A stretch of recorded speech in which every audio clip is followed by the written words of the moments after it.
Amahoro y'Imana abane namwe nshuti bavandimwe, mbifurije amahoro n'imigisha bituruka ku Mwami Imana. Uyu mwanya ni umwanya ngira ngo mbagezeho aya makuru yihutirwa. Ni amakuru yihutirwa amaze gutangwa n'igihugu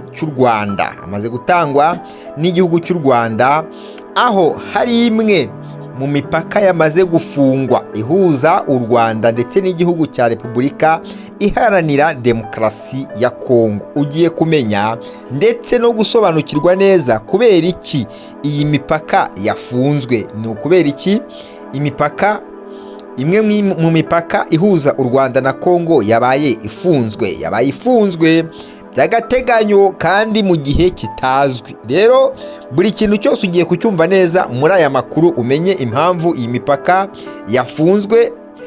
Niyo mpamvu nguhereje ikaze. Niba ari ubwa mbere tuguhereje ikaze, niba kandi ari ubwa kenshi nabwo dukomeje kuguhereza ikaze cyane rwose.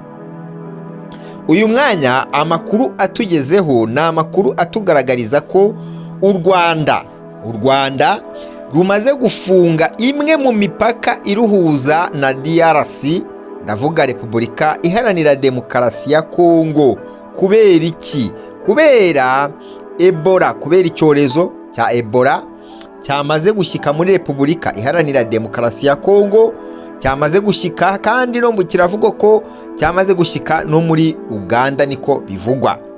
Ibi ngibi rero ugiye gukurikirana akantu ku kandi, ariko tutarakomeza ntubure gukanda subscribe, ntubure gukora like, share, commentaire yawe irakomeza gukenerwa. U Rwanda rwamaze gutangaza ko rwamaze gufunga imipaka yarwo imwe, ntago ari imipaka yose. Niyo mpamvu ugiye gusobanukirwa ni iyihe mipaka yamaze gufungwa, urayisobanukirwa yose. Ese bafite gahunda ryari yo kongera gufungura iyo mipaka? Byose ugiye kubikurikirana muri aya makuru amaze kutugeraho. Kuva mu gitondo cyo kuri iki cyumweru tariki ya 17 Gicurasi 2026, imipaka ihuza u Rwanda na Repubulika Iharanira Demokarasi ya Kongo mu karere ka Rubavu yafunzwe kubera icyorezo cya Ebola gikomeje gusya kitanzitse muri iki gihugu cy'igituranyi. Urabyumva neza? Umuyobozi w'akarere ka Rubavu Murindwa Prosper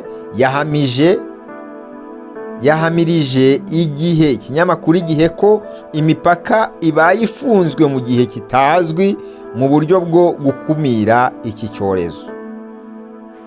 Yagize ati, imipaka ihuza Goma na Gisenyi irafunzwe by'agateganyo mu gukurikirana icyorezo cya Ebola. Turakomeza kuganira n'abaturage bacu tubasobanurira impamvu byakozwe. Yakomeje asaba abaturage kwihanganira izi mpinduka kuko amagara yabo akeneye kurengerwa. Muri kubyumva neza cyane. Kuri ubu inzego z'ubuzima zikomeje gusuzuma abanyarwanda bari kwambuka bava muri RDC n'abanyekongo bari gutaha kuko bo bakiri kwemererwa gukoresha imipaka. Iki cyemezo kireba abakoresha imipaka ya Petite Barriere na Grande Barriere n'uwa Kabuhanga. Kugeza ubu imipaka ihuza umujyi wa Rusizi na Bukavu yo iracyafunguye. Mwabyumvishe neza. Kugeza ubu imipaka ihuza umujyi wa Rusizi na Bukavu yo uracyafunguye. Uwizeyimana Afisa ukora ubucuruzi buciriritse bwambukiranya umupaka yavuze ko ari mu bamenye iki cyemezo cy'u Rwanda mu gihe yari agiye kwambuka. Yagize ati, twabyutse tuje mu kazi ko kohereza ibicuruzwa, tuhageze dusanga umupaka wafunzwe kubera icyorezo cya Ebola kiri mu baturanyi. Yakomeje asaba ko ubuyobozi bwabafasha hagashyirwaho ingamba zihamye zo guhangana n'iki cyorezo, ubucuruzi budahagaze, nko kubabumbira mu matsinda, hakajya hambuka bake bagacururiza abandi mu kwirinda ko ibyo bacuruza byakwangirika. Mukeshimana Emerita umaze imyaka 20 mu bucuruzi buciriritse bwambukiranya umupaka yavuze ko biteguye gukurikiza ingamba zose leta ishyiraho zigamije kurengera ubuzima bwabo, ariko nanone igikwiriye gutekerezwa ku bicuruzwa bibora.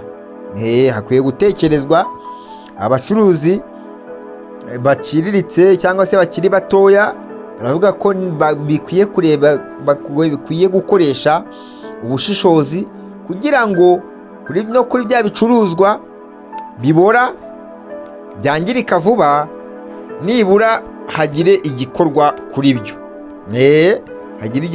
kuri byo. Mu mpera z'iki cyumweru nibwo byatangajwe ko mu ntara ya Ituri habonetse umurwayi wa Ebola. Ku wa gatandatu ikigo gishinzwe kurwanya no gukurikirana indwara z'ibyorezo muri Afurika cyatangaje ko abanduye bageze kuri 336 mu gihe abapfuye ari 87. Kuri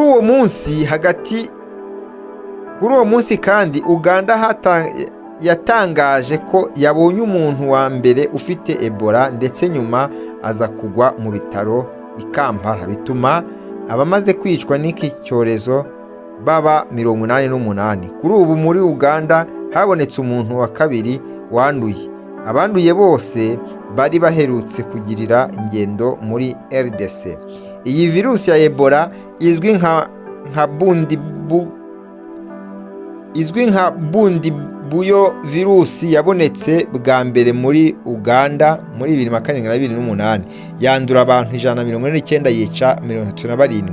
Muri 2012 yagaragaye muri RDC mu gace ka Isiro, yandura abantu 57, yica 29. Ishami ry'umuryango w'abibumbye ryita ku buzima OMS ryatangaje ko icyorezo cya Ebola cyongeye kugaragara muri Repubulika Iharanira Demokarasi ya Kongo na Uganda, gihangayikishije ku rwego rw'isi. Kuba OMS yatangaje ko iki cyorezo cyugarije isi, bivuze ko ibigo, imiryango mpuzamahanga n'ibihugu bikwiriye gushyira imbaraga n'amikoro mu kukirwanya.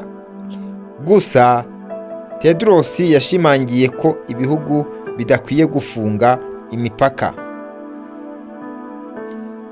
Ahangaha rero murabyumviye neza ko ingendo ku iyi mipaka imwe n'imwe ya Rubavu n'ahandi mwumvishe ko iyi mipaka yamaze yamaze kugarwa, yamaze gufungwa. Rero banyarwandakazi, mwitwararike kugira ngo ejo cyangwa ejo bundi ibintu bitaza kugenda nabi, kuko amagara araseseka ariko ntayorwa.